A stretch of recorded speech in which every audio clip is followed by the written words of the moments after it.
I'm Bernie Black. I'm a professor of law and a professor of finance at Northwestern University. I'm mostly doing health policy. COVID hit in 2020.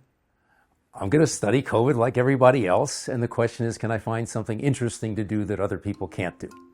Israel was one of the first countries to vaccinate its population, so you can view Israel as a laboratory for the world on what's the effect of a third dose. How many more people died because they didn't get boosters when they could have gotten boosters if the US had moved faster? And our answer turns out to be 29,000. A lot of avoidable COVID deaths. Now that's if we had rolled out boosters as fast as Israel. We couldn't have done that. But we could have moved faster than we did, and we still would have saved an awful lot of lives. Our estimate there, if we moved 8 weeks later, but moved with Israel's speed, is 21,000.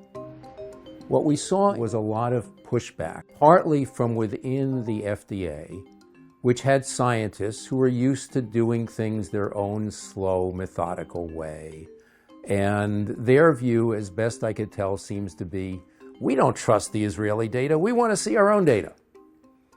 Well, but you're in the middle of a pandemic, and your own data doesn't exist because the US isn't as good as collecting it, and the US hasn't experienced waning yet, for both reasons.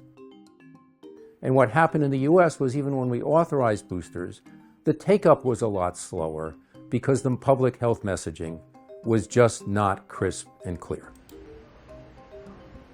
Other countries did move faster. A bunch of European countries authorized boosters on September 1st. We authorized boosters only for people over 65 several weeks later. And I think there's a lesson there for how to make the trade-off between speed and scientific certainty when you're in an emergency situation.